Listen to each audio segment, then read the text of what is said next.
हाम्रो चाहिँ यो बुथबाट हो हामी बुथबाट हाम्रो चाहिँ स्यालेरी टाइममा आइरहेछ ए राइट नाउ हामी चाहिँ यो टोल पैसा तिर्ने यस्तो बनाउनु हुँदैछ अनि यो राइट किन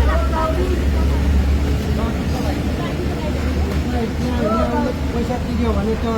हरियो बत्ती बल्छ नि जा भन्न पाइयो ए ओके त्यो अटोमेटिक पनि बल्छ उसले कम्प्युटरले त्यसको अब स्टिकर राख्यो भने म त के भन्छु नि तपाईँहरूलाई त्यो हातमा पैसा ल्याउने सिस्टम हाम्रोमा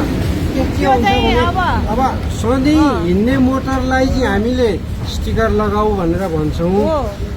एकपल्ट आउनेलाई त हातैले तिर्नुपर्छ किनभने त्यो पनि हामीले अब फर्स्ट टाइम आउनेलाई भारतीय सहरी सदनहरू पनि आउँछन् उनीहरूलाई चाहिँ हरेक एकजना कार्ड चाहिँ राखेका हुँदैनन् त्यसको लागि चाहिँ एउटा टोल यो तिनवटा मध्ये विदेशबाट आउने विदेशबाट आउने एकचोटि नियमित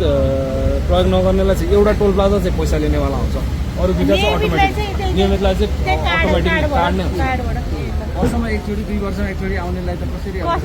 कार्ड भन्दा पनि त्यो उनीहरूलाई फेरि पैसा लिनै पर्यो त्यसले गर्दा म्यानुअल सिस्टम चाहिँ हुनै पर्यो तर हाम्रो प्रोभिजन के छ भने हरेक दिन हामीले अडिटर्स कति मोटर गयो भन्ने कुरा हाम्रो रेकर्डमा हुन्छ त्यो हजुरले उहाँले जसले पनि हेर्न पाउँछ अनि दिनमा कति पैसा उठ्यो त्यो चाहिँ ट्याली गर्न मिल्ने सिस्टम छ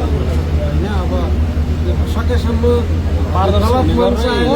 गलत मन्सायलाई कन्ट्रोल गर्ने सिस्टम पनि हामीले राख्छौँ